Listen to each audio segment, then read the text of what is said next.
talking about ukuthi cha irandi lizowa beliphansi aliwe sizolixosha.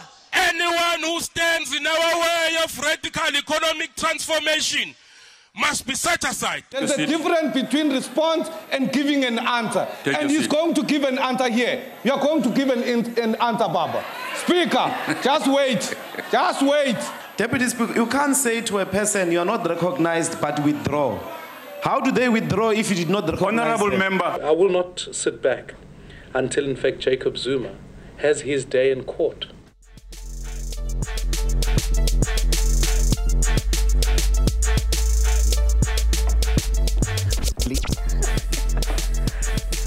Wow, now those were some of the statements and comments that came from our leaders in the year 2017.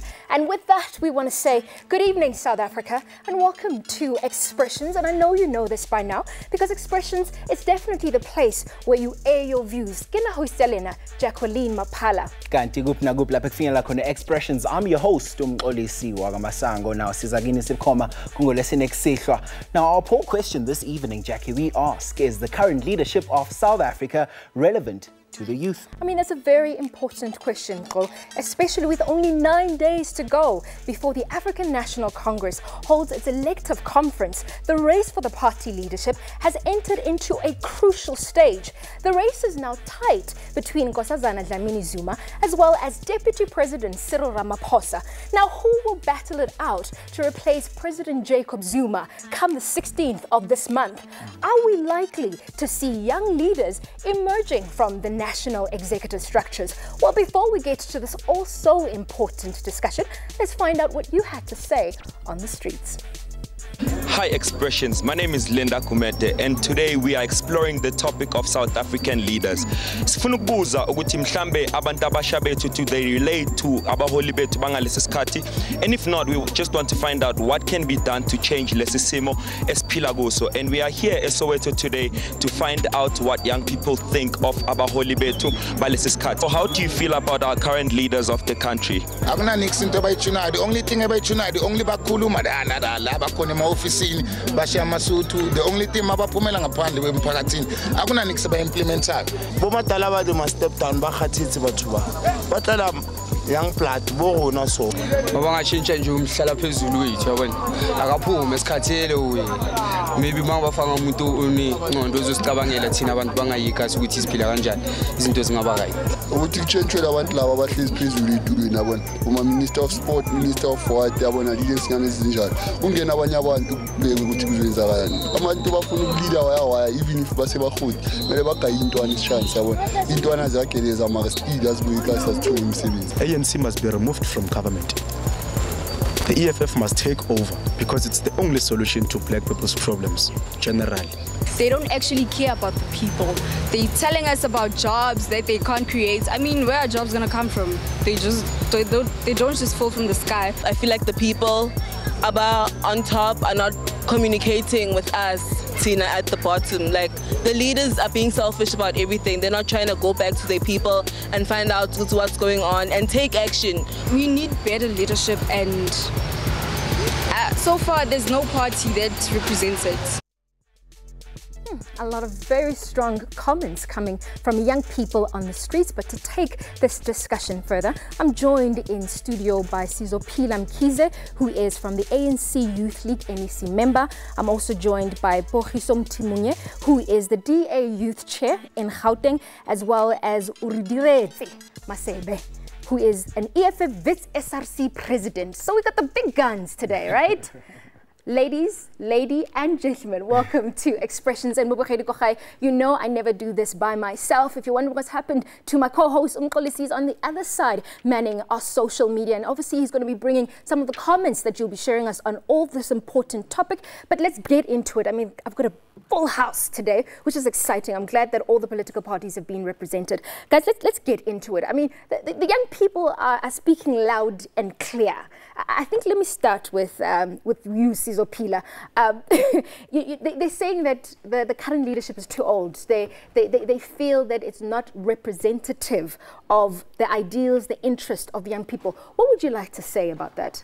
The issues that are raised by the young people that we just saw playing out, it's the issues that we as the ANC Youth League particularly believe in very much. And that is the reason why in our Congress, the 2015 National Congress, the ANC Youth League, we discussed, and we said, no, all people are tired. Young people need to come in, take leadership position and be able, because you understand that the population of the biggest population of South Africa, it's the youth. Now you need young people who are going to take a lead, young people who are going to make sure that they understand the frustrations out there of young people. That is why we had the 40% of the 40% policy that we adopted as the ANC Youth League. I want to bring Bogiso into this conversation. I just, you know, we hear this a lot. There's a lot of political grandstanding when it comes to issues of young people. And I think from you, I want to actually quote this analogy. This is just a comment from young people. They said the ANC elective conference for the ANC Youth League is a scenario where it's like children watching adults talk big matters through the window. Do you feel that there is enough representation, enough significance when it comes to the youth vote in terms of, you know, elective structures, in terms of leadership positions? I think definitely if you look at the two younger parties in the country, the DA and the EFF, we definitely see a lot of young leadership that is emerging. I mean, in our party, when Musi was elected party leader, he was 35. So we definitely advancing youth leadership in our party. But if you look at the big party that has been in the country for a long time, they are not involved in the main discussions in the leadership. I mean, we have two 60-year-olds contesting, and both contesting on the basis of struggle credentials. While young people in the country face a lot of challenges. So definitely in the main party we don't see it, but we see it definitely in the other parties that are starting to really claim their space. You know, for the first time ever, I have to congratulate you. I'll give you a chance to speak, Sizopila. It's great that you guys can actually give credit where it's due. I think the fact that you're recognizing the EFF as opposed to the mudslinging that we're used to, you know, I want to applaud you for that. The EFF, obviously, you represent your leadership structure as the youngest. I mean, we saw Undlozi as well. We want to congratulate him on his PhD. We want to find out from you in terms of this issue around leadership. Do you feel that you represent the ideals of young people purely because you're a young party and you're a party of young leaders? Listen, man, I think the aim is to represent the ideals of what South Africa needs and should look like, right? But generally the idea of having, or the reality of having young people now gives you a greater impetus and a larger prerogative in terms of how you're going to go about realizing the ideals of South Africa as a whole, right? I think it's very important to recognize the advantage that comes with having a young leadership at the helm of a political structure. But generally, what we've seen from the ruling government is that the youth has been reduced to play an ornamental role and not a functional role, right? The ruling government has really, like you're saying, had a conversation above the heads of the youth of this country, you know? And what I think the role of the ANC Youth League today is to rally up young people to go and support old people. And no longer about rallying up young people who are going to effectively transform and efficiently work towards the advancement of the South African economy. But I mean, again, I don't want us to just use words. What is the right kind of leadership that best represents the youth in South Africa? Maybe I can take it to you, Sizo. What kind of leadership is that? How is that informed? Well, according to me, or according to the ANC Youth League, I'd say that the kind of leadership that is wanted by South Africa at this moment in time is the kind of leadership that is not only going to enjoy the democratic freedom, that is not only going to enjoy voting and that freedom, but we do need economic freedom. And we need to move from the imbalances of the past. We need the leadership that is not going to be apologetic about facing the white monopoly capital, for instance. We need a leadership that is not going to be apologetic about free education, for instance. We need leadership that is going to see what is it that the biggest population of South Africa wants and be able to give the people what they want. And that is why, as the ANC, like I would like to correct my colleague here to say, the president of the ANC, because it gets difficult to speak about something that you do not know, so I understand where it comes from. The president does not do everything on their own. There is a national executive committee, which the ANC Youth League ourselves will make sure that is filled by young people, so that whatever that the president does or decide will be what the ANC Youth League has been able to influence, having members of the NEC. And I mean, I think there's definitely a lot to say around that. But I think to the DA as well as the EFF, I mean, you guys have been very vocal around President Zuma must go down, President Zuma must fall, and so forth. Now that he's no longer going to be president come the ANC elected conference, what are you guys going to talk about? What is going to be your focus from now on? Because he's no longer going to be part of that scenario. I think from the DA, we've always been very clear that the rod in the ANC is not only in President Zuma. He just represents, he's just the figurehead of the rod. The whole ANC is no longer in a position to represent the needs of the people. Okay, so you're saying you'll move on to somebody else, so it will be Zuma must fall and then you'll find somebody else? No, we'll deal with the organization that is the ANC, and then we'll also offer South Africans an alternative vision that is based on a diverse leadership that represents the whole country, that is not divisive, and that really is looking for improving the lives of South Africans. Our basis is the life of South Africans. The life black, of South white, Africans. or whatever. Okay, so because I'm going to have to leave it there for now, but Mobogedi Kochaya, you can see it's getting hot here in studio as we're speaking about the issue of leadership in South Africa, especially representing young people here in our country. And of course, Onkolisi is on the flip side of this. Stay with us. You're watching Expressions.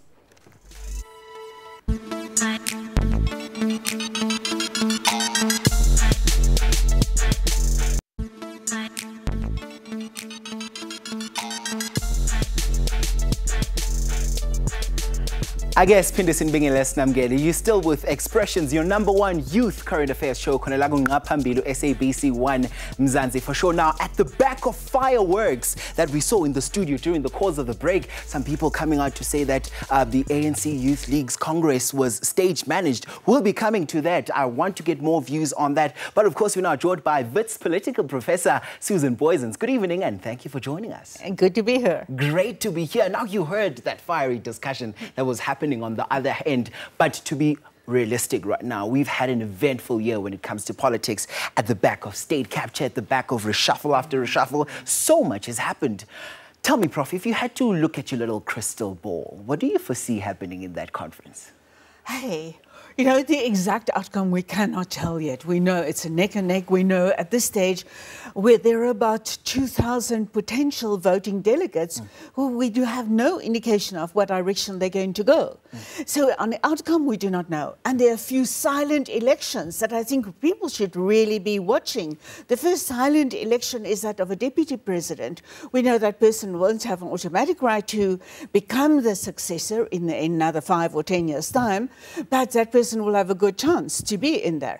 And the big silent election is that of the NEC, National Executive Committee of the ANC. We have very little idea so far exactly what the factors are that were going in there. We know there have been prescriptions on gender. We haven't heard anything about prescriptions on youth. And we know the ANC has strange ways to define youth. Mid-40s for cabinet members is bringing youth into the cabinet nowadays. Whereas opposition leaders, they generally nowadays, at least the prominent opposition parties, are in the mid-30s. There's much more youthful there. But there is just the fact that our young people doesn't mean they're going to give sufficient attention to youth matters. So youth will have to put pressure on any new leadership. Okay, Prof, now I want to take just a comment here on social media. Now, Tony says, any party will be good if it guarantees we're going to get the land back. Now, that's a very controversial discussion as well. And those are some of the issues that are very close to the hearts of the young people out there. Then he continues to say that we can complain about bad services from the politicians and politics started for the land to get the land back and so forth and so forth. Prof, but to be honest, young people are getting smarter by the day and they're more concerned about not just the dynamics of just having a leader, but they want to know everything that goes in, the little finer details. Would you agree that young people are really getting into politics? Well, yes, in certain ways. You know, there's also a huge amount of alienation distance from the national politicians because they do not see these people as caring, do not address the right issues in the right ways. And the elections that we've seen going into the conference, the campaigns have been good evidence of that as well. So yes, they're smart and they're interested and they, in the first place, want to see how their own conditions and they form such a substantial big part of the population population, how those are going to be improved. They want to know what the politicians are going to do for this population group. Demographically, that's about the biggest part of the South African population. Now, Prof, we have one of the highest unemployment rates, not just in the country, but the entire world. Yes. Prof, young people are very concerned. Are we really likely to see change as far as that is concerned? You know, not necessarily. Whoever wins this election is still going to work with a whole state apparatus, which is very conservative, which is very corrupted, not entirely, but largely. And the politicians still has to come to with ANC policies. Some have been putting a more so-called radical economic transformation spin on it from in the ANC. We know the ANC over decades by now has been calling themselves radical, been taking great care to define themselves as radical, interpret anything that they've been doing so far as radical. So that really will need much more definition so that people can hold, and young people can hold those newly elected politicians accountable. Okay, perhaps let me just quickly take one comment before I engage with our panel there. Tlanka says, it is very unstable. I almost feel as if the leadership consists of mostly elderly people who fail to recognize the youth's aspirations. Now, they need to understand that people are told to vote for these leaders and are not stupid. They keep making promises and so forth. Bogezo, you said the ANC Youth League's previous Congress was stage work. Is that what you called it? Stage managed. Stage managed. Can you just elaborate on that? So in the ANC Youth League previous Congress, in the week leading up to Congress, they had about 6 candidates who was contesting for ANC Youth League president. On the day of Congress, when they were supposed to elect, they only met one candidate and no one else came up, and the entire list of 5 people was uncontested. And it is very clear that the discussions, there are very anti-democratic discussions in the ANC Youth League, whereby contestation is not encouraged, and it is very clear those are things they inherit from the mother body ANC, which is increasingly becoming anti-democratic. Zizo, anti-democratic engagement policies, what do you say? You know, for someone who is a trophy leader to be leading their political party, it's very difficult for me to understand whatever that he's saying. But I'd say that the ANC Youth League, for you to, well, I appreciate the fact that you love the ANC. One day I'll recruit you as well. The ANC Youth League and the ANC, we have almost similar ways of conducting our conferences. Now, when you conduct a conference, you are asked whether you're available or not. In the instance where we were elected in 2015, comrades were asked whether they're available or not. After President Mayini was elected, some declined nominations. Those who did not decline nominations did not meet a certain number, which is the threshold for you to be able to contest. That is why other leaders were elected uncontested, and ourselves as well were elected uncontested. Anything to add there, sir? I mean, if we're talking about the ANC Youth League conference of 2015, I would say the introduction of Collins Mine into the ANC Youth League leadership sounded the knell of the death of the ANC Youth League, because the ANC Youth League was the only self-corrective mechanism of the ANC. You look back at the times of Anton Lombete, Nelson Mandela, Peter Mokaba, and Julius Malema. Those were leaders who were able to implement and actually reiterate self-corrective discussions on what the ANC's mother body is doing. Let's come back to that straight after the break. And of course, Mbukeni Lapikaya, it's all about you and the choices when you make, when you head straight to the ballot. We back straight after this.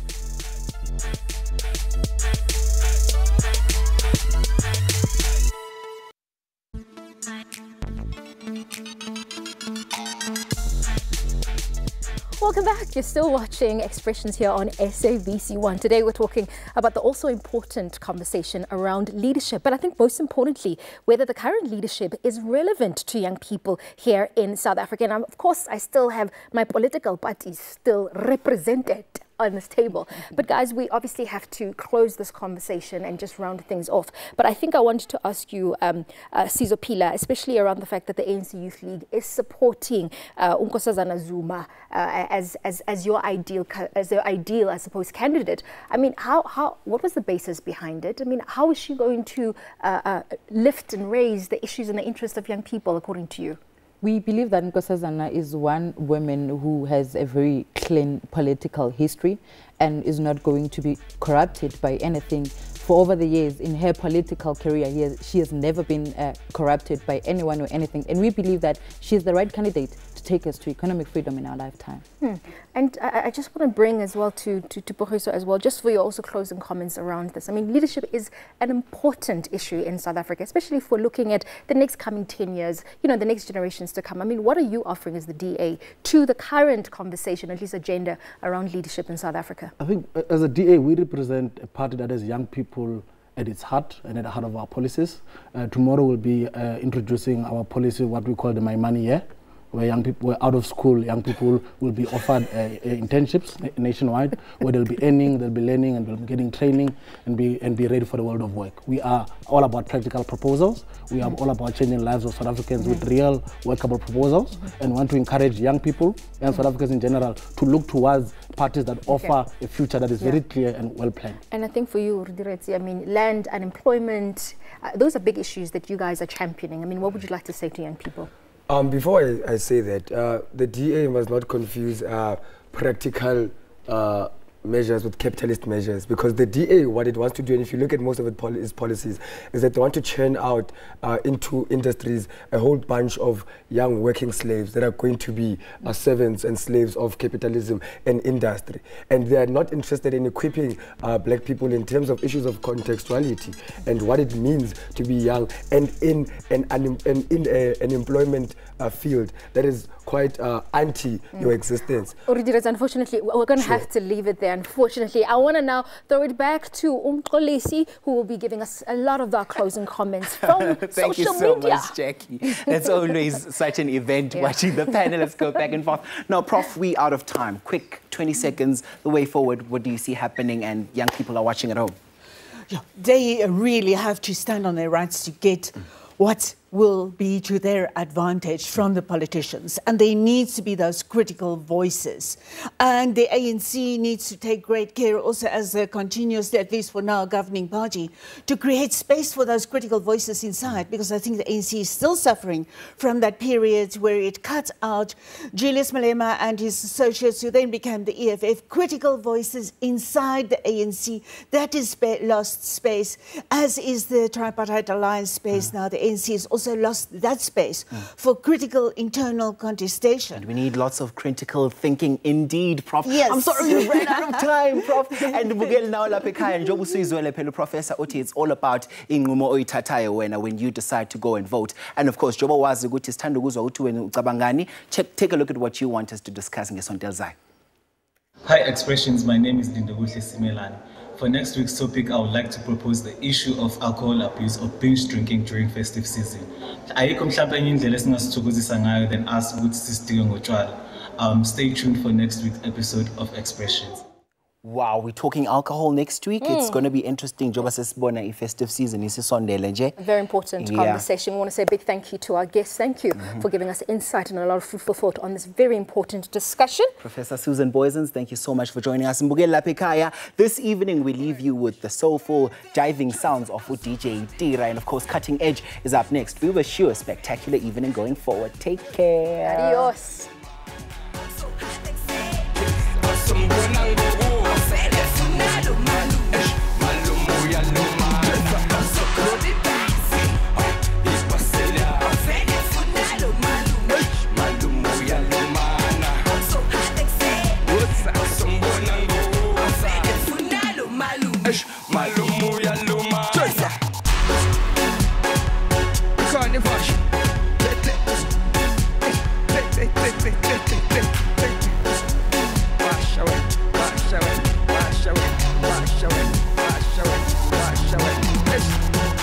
As I say, Africa, the place to be. Tipsy. All right. Are you ready to sing up with us right now?